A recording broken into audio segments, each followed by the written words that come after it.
தெளிவாக திமுகவால் தோற்றதை ஏற்க முடியல. நாங்க மன்னர் பரம்பரை, நாங்க மாத்திரம்தான் உட்காரணும். ஆனா பர்டிகுலரா இவங்களுக்கு மட்டும் கொடுக்கறாங்க அப்படின்னும் போது வாக்கு வங்கியை அதிகரிப்பதற்கான ஒரு முயற்சியா அது கூட உரிமை கிடையாதுன்னு நீதிமன்றங்கள் தீர்ப்பு சொல்லி இருக்கு. இதை சொல்ல போனால் அரசு நிதியை, அரசு வேலையை கொடுப்பதுங்கிறத திமுக செய்யற வேலை. நீங்க தப்பு இருந்தா தானே பயப்படணும், தப்பு இல்லாம எதுக்கு முன்ஜாமீன் வாங்கி வச்சிருக்கீங்க திரு செந்தில் பாலாஜி அப்படின்னு ஒரு கேள்வி கேட்கிறாங்களே சார். தீபாவளி கொண்டாடக்கூடாதுங்கெல்லாம் ஒரு அராஜகமாக தமிழர் விரோதிகள் நடந்து கொண்டார். 12 மாசத்துக்கு 1000 கோடிக்கு மேல் மூர்த்தி வாங்கியதாக எஸ்ஆர்ஓ அசோசியேஷன் லெட்டர் எழுதினதெல்லாம் இங்க இருக்கு. இது ஐஏஎஸ் துறை இதுல அப்பாயின்மெண்ட்ஸ்ல சில வருத்தங்கள் இருக்கு. உதாரணமாக அருள் போட்டதாக இருக்கட்டும், மனித உடல் உறுப்பிலிருந்து திருடிய கிட்னி திருட்டு அந்த குரூப்புக்கு 2 காலேஜ் இப்ப இதுவாயிருக்கு. நேத்து வரைக்கும் நாங்க 2 பேர் எதிரிகள்னு சொன்ன அதிமுகவும் திமுகவும் கூட்டு சேர. சோ இவங்க எல்லாருடைய மூஞ்சியும் கிழிஞ்சுது. எஃப்ஐஆர் போட்டால் இவர்கள் அடுத்த 25 வருஷத்திற்கு கம்பி எண்ணிட்டு ஜாமீன் போறது. பட் 25 வருஷம் கோர்ட்டுக்கு அலைஞ்சு வக்கீல் பின்னாடி போகணும். பார்ட்டி ஃபண்டுங்கிற அந்த பேரை கேட்டா உதறல் நடத்துனாங்க பாருங்க திமுக சட்டசபைக்குள்ள. மெய்வர மாற்றம் வரும். இன்றைக்கு நம்மளோட சிறப்பு நேர்காணலுக்கு வந்திருக்காங்க அரசியல் விமர்சகர் திரு தேவப்பிரியா அவர்கள். வணக்கம் சார். வணக்கம் சார். இப்போ கரூர் கூட்ட நெரிசல்ல இறந்தவங்களுக்கு 32 பேருக்கு மட்டும் தற்காலிகமாக அரசு வேலை வழங்கப்படும் அப்படின்னு சொல்லியிருக்காங்க. இதுக்கு கோர்ட்லயே தீர்ப்பு வழங்கியிருக்காங்க. இதுல எந்த விதமான தடையோ இல்லை அப்படின்னு சொல்லியிருக்காங்க. இதுல ஒரே ஒரு விஷயம் மட்டும் கொஞ்சம் கவனமா பார்க்க வேண்டியது என்னன்னு பாத்தீங்கன்னா, கும்பகோணம் மகாமகம் நடந்தது இல்லையா, அப்ப எத்தனை பேர் உயிரிழந்தாங்கன்னு நமக்கு தெரியும். இப்ப ரீசெண்டா ஸ்டெர்லைட் துப்பாக்கி சூடு, அதுல நிறைய பேர் இருந்தாங்க. தருமபுரி பஸ் எரிப்பு, இப்படி நம்ம லைனா லிஸ்ட் அவுட் பண்ணிட்டே இருக்கும்போது அவங்களுக்கு எல்லாம் அரசு வேலை கொடுக்கல. ஏன் சுனாமில இறந்தவங்களுக்கு கூட அரசு வேலை கொடுக்கல. ஆனா பர்டிகுலரா இவங்களுக்கு மட்டும் கொடுக்குறாங்க அப்படின்னும் போது வரக்கூடிய இடைத்தேர்தலுக்காக வாக்கு வங்கியை அதிகரிப்பதற்கான ஒரு முயற்சியா, அதாவது தாவேகாவோட அடுத்த கட்ட முயற்சியான்னு பாக்கலாமா? இல்ல, இதுல 2-3 விஷயம் இருக்குமா. ஒண்ணு பாதிக்கப்பட்டவர்களுக்கு உதவி செய்தல்ங்கிறது. இதுல பாத்தீங்கன்னா கிட்டத்தட்ட அந்த நேரத்திலேயே அரசு 10 லட்சமும் தாவேகா 20 லட்சமும் மற்ற கட்சிகள் ஒரு 5-6 லட்சமும் கிட்டத்தட்ட 36 லட்சம் ரூபாய் வரைக்குமே நம்ம பார்த்த ஞாபகம் எனக்கு இருக்கு. இதை தவிர தற்போதைய நிதி அமைச்சரும் இது ஆர்கே நகர் எம்எல்ஏவான வில்சன் இது அவர் அவங்க எல்லாருடைய படிப்பிற்கும் அவங்க படிப்பு முடிக்கிற வரைக்கும் நான் ஏத்துக்கிறேன்னு இருக்காங்க. ஐ திங்க் இது ரெண்டுமே பெரிய இது. ஸோ இதை தாண்டி வேலை, நீங்க சொன்னது தற்காலிக வேலைன்னு சொல்லியிருக்கீங்க. இது இன்னைக்கு கோர்ட்ல வந்தது. ஆக்சுவலா செய்திகள் வந்தது என்னன்னா, அவர்களுக்கு வேலை தரப்படும். 41 பேர் இருந்தாலும் ஒரே வீட்டுல 2 பேர்லாம் போடுறதுனால 32 பேர் 32 குடும்பங்கள்னு வருதுன்னு சொல்லிட்டு கொடுக்கப்படும்னு வந்துச்சு செய்தி.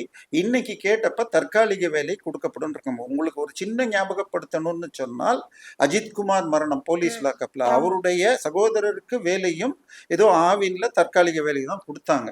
சோ இப்ப பிரச்சனை என்னன்னா, அது கூட அவர் ஒரு விஷயம் சொல்லியிருந்தாரு, எனக்கு இந்த இடத்துல வேண்டாம். இல்ல அதுதான் இதுக்கும் அதே மாதிரி ஆகலாம். பிரச்சனை என்னன்னா, ஒரு வருடமும் 10 லட்சம் பேர் எக்ஸாம் எழுதுறாங்க 10வது. ஐ மீன் இல்ல 10 தான் ஆவரேஜ். 10 லட்சம் பேர் டிகிரி முடிக்கிறாங்கன்னு வச்சுக்கோங்க. 10th 10 லட்சம் எழுதுவாங்க. இன்னும் ஒரு 50,000 சிபிஎஸ்சில வரும். அதுல வெளியூருக்கு போறவங்களும் இருப்பாங்க. ஸோ 10 லட்சம் பேர் டிகிரி முடிக்கிறவங்க, அதுல ஒரு 3 லட்சம் பேராவது அரசு வேலை மட்டுமே வேணும்னு ஆசைப்படுறவங்க இருப்பாங்க. ஸோ ஐஏஎஸ் படிப்புக்கு அத்தனை கோச்சிங் எங்க பார்த்தாலும் பார்ப்பீங்க. ஸோ இப்படி எல்லாம் அதே மாதிரி இதுக்கு கோச்சிங் இருக்கு, டிஎன்பிஎஸ்சிக்கு. ஸோ இது எல்லாம் நம்பி இருக்கிறவங்க இப்ப என்ன பண்ணுவாங்க? ஏன்னா இப்ப வேலை வாய்ப்புங்கிறது மிக மிக அரிதாகி போயிட்டு, டீச்சர், நர்ஸ், டிரான்ஸ்போர்ட், இது எல்லாத்துலயுமே கன்சாலிடேட் பேல தான் வச்சிருக்காங்க.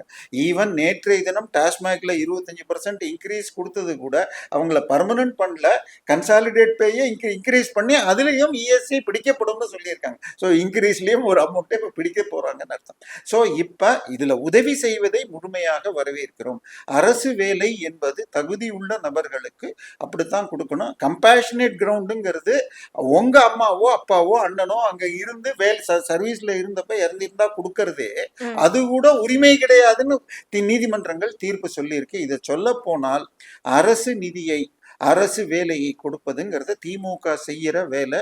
ம். அதாவது இதுல 1967 இந்திய எதிர்ப்பு போராட்டத்துல கலந்து கொண்டவங்களுக்கு மொழிப்போர் தியாகிகள்னு கொடுக்கணும்னு பார்த்ததை ம். நேர்மையான தமிழ் ஆர்வலர்கள் 2006-7 வரைக்கும், ஏன்னா 67ல இருந்து ம். 77 வரைக்கும் கருணாநிதி ஆட்சி, 75 வரைக்கும் கருணாநிதி ஆட்சி தான். திருப்பி 89-91, திருப்பி 96-2001 இந்த பீரியட்ல எல்லாம் கேஸ் போட்டு தடுத்தாங்க. 2006-7ல தான் ஏதோ ஒரு 3000 ரூபாய் இன்னைக்கு கொடுத்துட்டு இருக்காங்க.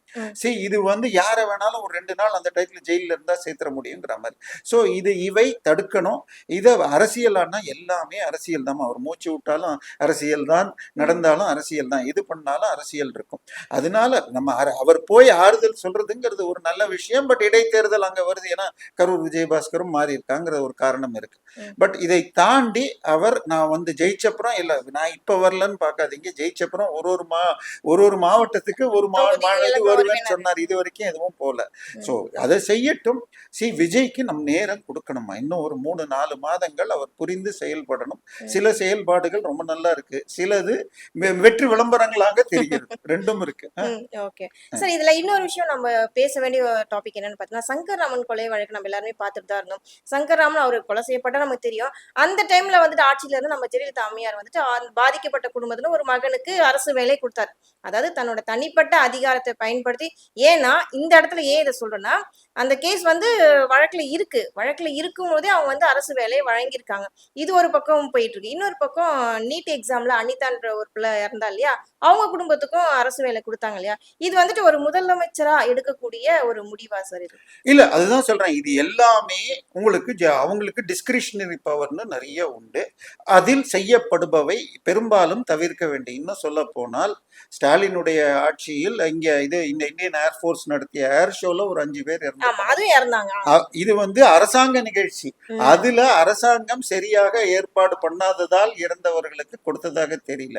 சோ இப்ப நான் சொல்றது, தனியார் நிகழ்ச்சிக்கெல்லாம் கொடுத்தால் நாளைக்கு இதுக்கு, அதாவது அந்த டயத்துல நம்ம இதுல 68 பேர் செத்து போன மரக்காணும் கள்ளச்சாராய் தப்ப, இந்த டாஸ்மாக் குடிக்காதே, போய் கள்ளச்சாராயம் குடி, அப்பதான் 10 லட்சம் கிடைக்கும்னு சொல்வதாக பல காமெடிகள் வந்தது. இப்ப அது மாதிரி இதெல்லாம் போகக்கூடாது. என்னை பொறுத்தவரை இதை தவிர்த்திருக்கலாம்.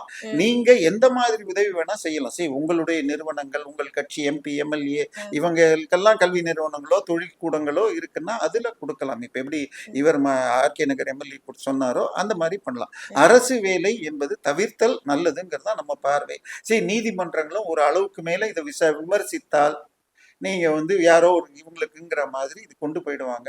ஸோ இது சரியாக ஹேண்டில் பண்ணாத தவிர நம்ம நீங்க சொன்ன அதே மாதிரி அனிதாக்கு மாத்திரம் எவ்வளவு கொடுத்துருப்பாங்கிறத பார்க்கணும். அனிதா இதுக்கு போய், அதுக்கு பேர் என்ன, டெல்லிக்கு போய் உச்சநீதிமன்றத்தில் வழக்கு போடுவதற்கு பின்னணியில் திமுகவின் சதி இருந்ததுன்னு எல்லாருக்கும் தெரியும். இதை விட இன்னும் சொல்ல போனால் சுஜித் வில்சன் அது ஒரு பையனுக்கு அவங்க வீட்டுல தோண்டி மூடாம விட்ட போர்ல விழுந்ததுக்கும் பல லட்சம் கொடுத்து தீபாவளி கொண்டாடக்கூடாதுங்கெல்லாம் ஒரு அராஜகமாக தமிழர் விரோதிகள் நடந்து கொண்டார். நான் தான் சொல்றேன், உதவி செய்ய வேண்டியது நேர்மை.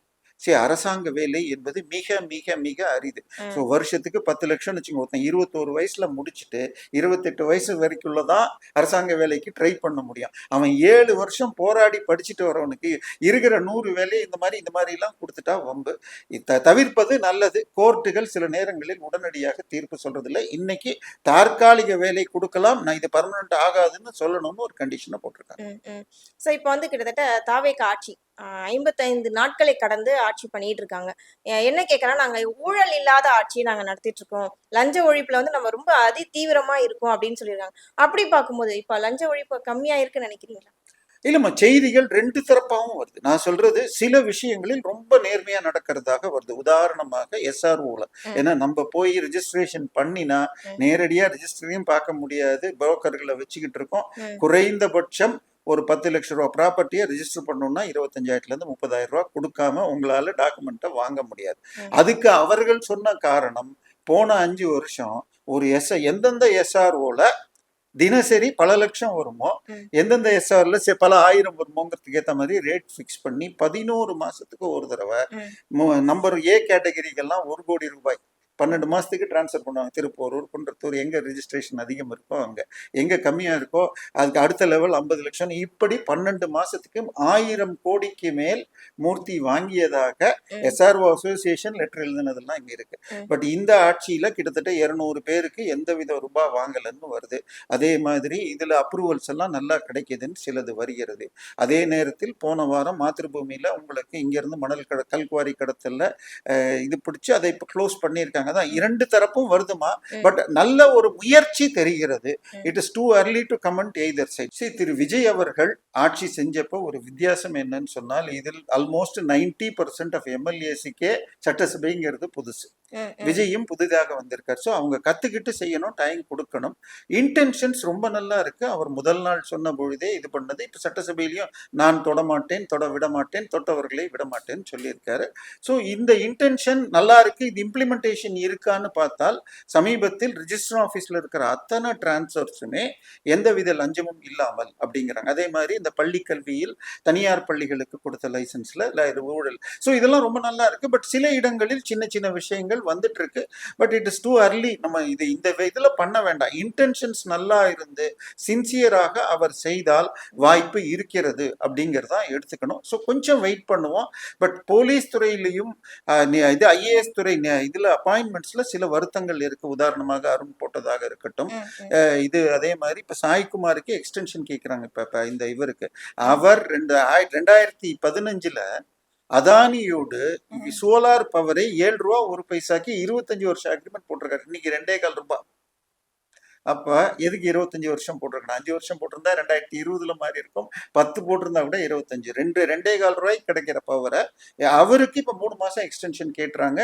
இதை பற்றி ஒரு பத்திரிகை என்ன சொல்லுது, கிட்டத்தட்ட 21 IAS அதிகாரிகள் இவருக்கு சீனியர், அவங்களை எல்லாம் to the cadre of chief செக்ரட்டரின்னு போட்டுட்டு இவரை போட்டிருக்காங்களாம். அதில் பெரும்பாலானோர் ஓய்வு பண்றதால போன ஆட்சியை தன் கைவசம் வைத்திருந்த UC எனும் உதயச்சந்திரன் வந்துருவார். சோ இப்பயும் இந்த நேற்று அதே மாதிரி பல பேர் திருப்பி மாத்திருக்காங்க. நேற்று பார்த்தா வருண்குமாரை திருப்பி மாத்திருக்காங்க. சோ இன்னும் இவங்களுக்கு பிடிபடல யாரை எங்க போடணுங்கிறதுக்கு. அது நேச்சுரல். சோ இவங்க வந்து 55 நாள் தானே இல்ல யாரு என்னன்னு, ஏன்னா இப்ப இவன் இந்த கட்சிக்காரன், இவன் சொந்தக்காரன், அவங்கிறது எல்லாமே கொஞ்சம் கொஞ்சமா தான் வெளியில வரும். சோ இத பிடிபட்டு பண்ணிட்டு இருக்காங்க. இன்டென்ஷன்ஸ் நல்லா இருக்கு. பட் இன்னொன்னு இப்ப அதுக்கு நிறைய கமெண்ட் வந்துருச்சு. அவரும் வார்ன் பண்ணிட்டார். திமுக காரன் தோத்ததுக்கு காரணம் செய்யாத செய்ததாக பொய்களை பரப்பியது.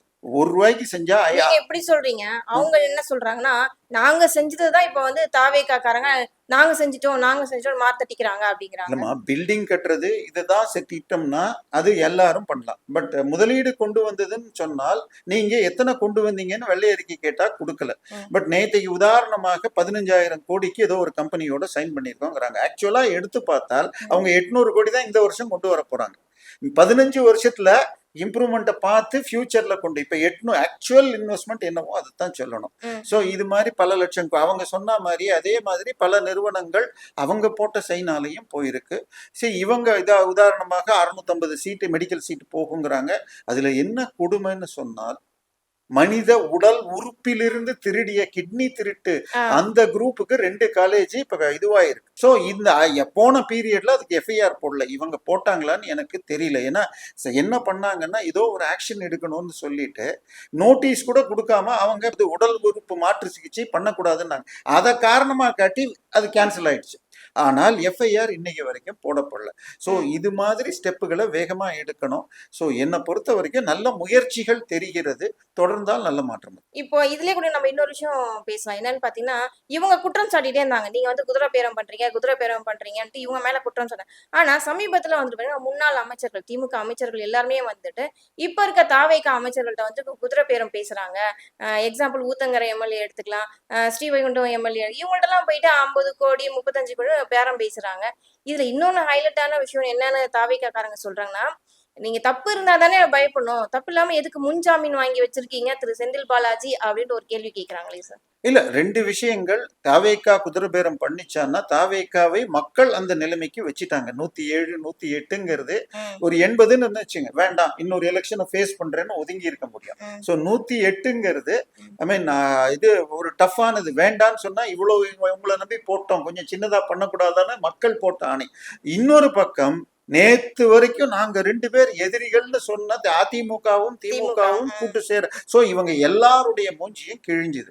சோ இது இதுல எடுத்த உடனே அதிமுக ஆதரவை கேட்டிருந்தால், நான் சொல்றது நேர்மையாக கேட்டு இபிஎஸ் கொடுத்திருந்தா நல்லா இருக்கும். இவங்க கேட்டாங்கன்னு எனக்கு செய்தி வந்தது. நான் தனித்து தானே போட்டியிட போறேன்.